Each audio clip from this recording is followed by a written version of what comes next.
lousy installation it was. That should be different, this should be different. This is public safety inspection. What they do, they try to do crime prevention and put down your throat public safety inspection team. And the fees, these are no fees, these are fines. These are fines. So keep things like this in mind. And another thing I'd like to bring across, this is not the first issue. There have been so many issues out there where the people of Mission here have been terribly cheated tax-wise and or whatever-wise the way they did it. But people, we have to get together. So don't leave just now and leave this alone after that and then never come back together. There is people in town which are groups out there, join groups, and come together. We got to work together. If you all go to the City Hall, what has previously been mentioned, and go to a council meeting, and we're going to have a meeting, and they don't like that. They simply adjourn it. They've done it. They done it a couple of weeks ago. They just adjourned the meeting, but it's over. That's the way they like to treat it too. That's got to be stopped, people. We have to get together. Remember that. Thank you. We'll just have a couple more questions there because we're going to have to wrap this up. Sure. Two quick questions. The first one is, like you just reiterated, it is a fine, right? Now, if it's a fine, we all have the right to dispute any fine, do we not? It's not a fine, it's a fee. Okay. No, just understand that. That's why we'll be attacking it.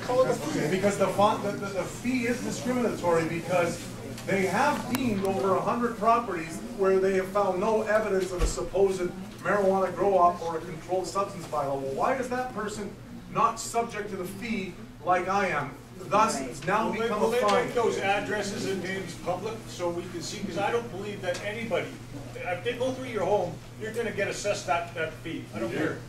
No, for them to say that just so you're aware of this, okay, Mira TV, the facts are wrong here. He got on the radio on Sunday morning and said that 380 homes have been inspected in Mission. They administered the fee to, I think it was 224, somewhere where it's in excess of $1.7 million. Now, what Mara TV seemed to forget is out of those 382 homes, he tries to say that he's cleared half the people, while 96 of those homes were actually taken down by the Royal Canadian Mounted Police and were determined as legitimate operating grow-ups at that time. So basically, the number that he claims has been cleared isn't the number that's been cleared. That's like a normal. Quick about the fees and fines. Go on the Mission District's website. The fees are listed on there, and there is no listing of fees for the PCIT.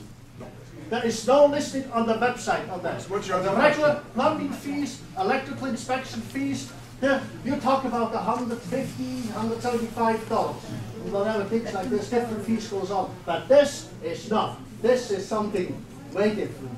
I leave it up to you what you want to call it. One last thing, okay? More of Quickly, sir. a question to put out to everybody in the room, including Tim, okay?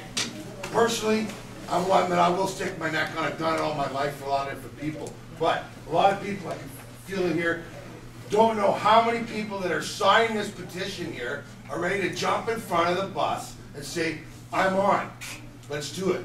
Because without a sense of unity and a sense of everybody being involved, like you're back, no one's going to do it. So I'd like to call right now to find out how many people signed up. They're willing to go all the way with this.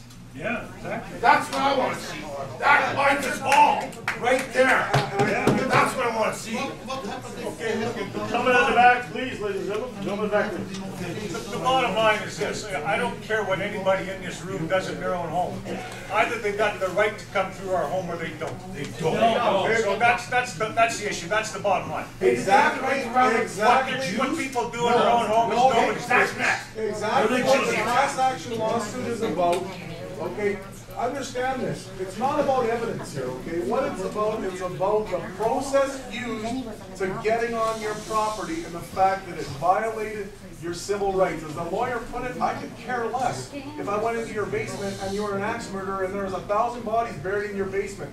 It's the process that they got onto your property. That's what civil liberties and the class action lawsuit will be attacking. Gentlemen back there. Just one question, if this goes to court, are they going to want access to our homes again to collect more evidence or go through all that process again? At this particular point here, again, listen to me. The evidence is not being debated here. The debate is how they got into your property, how they gained access. I get that, but can they try and twist it around? Well, to be quite honest with you, I was told directly by Mayor TV when I delegated in front of council that my hydro bill has never really changed. I've never grown marijuana. It's never really changed. Am I subject to an inspection again? His answer was yes. As long as you're over that 93 prescribed kilowatt hours, you're subject for inspection again. Quite a few years ago, we rented a home out in Hatstick. And just after we moved in, it was the summertime, so after we moved in, we closed up all the doors and stuff. We could smell this smell. And it wasn't too long before we realized that the whole back side of the rancher was filled with mold. There was bugs on the inside of the walls. That is how bad this house was. I phoned the health unit, was told it wasn't their problem, I should move because the mold could make my kids sick. I called the municipality and they also told me they don't deal with issues of mold, I should move. But I couldn't get anybody to go up there and check that house.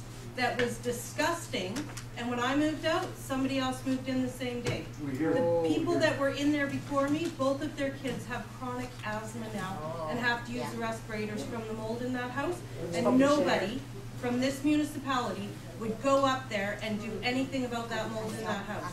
Incredible, isn't it? Last question from the gentleman right there, please. Then that's my question. No, it's okay. I have a little bit of a different opinion here. This is right, it's about access, okay? It's about civil rights.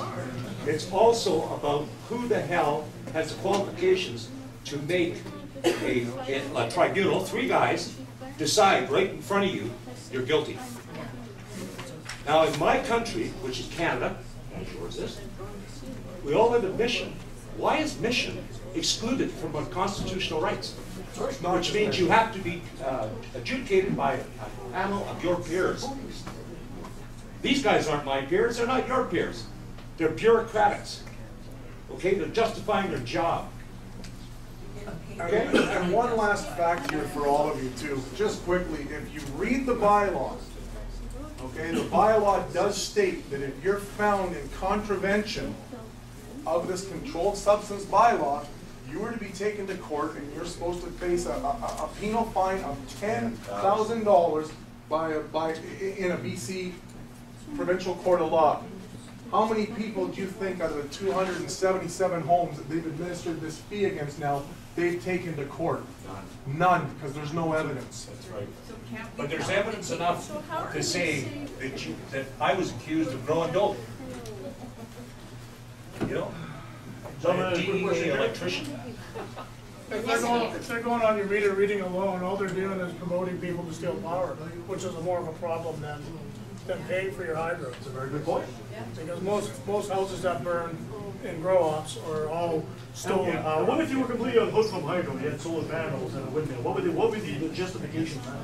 What if you were going outside in a greenhouse? Yeah.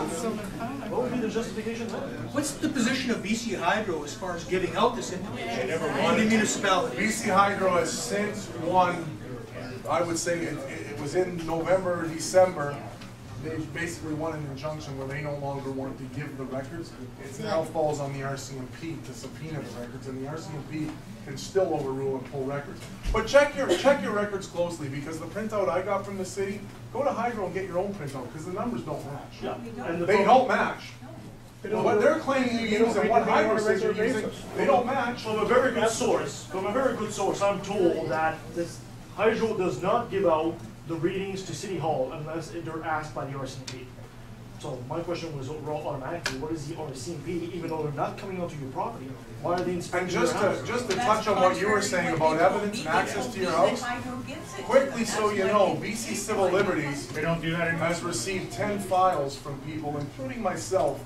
And just so you know, Michael Vaughn from BC Civil Liberties found the same photographs in 2 separate files, leading that there's a standard set of photographs that are probably going around and being included in some people's files. That's great, because I thought, can you get that file Yes. from City Hall? Yeah, you gotta pay for it. Can you get Yes, that? you do. You should all pull a freedom of information and speech and get a release on your file and get this, as Larry said, the specific evidence in regards to why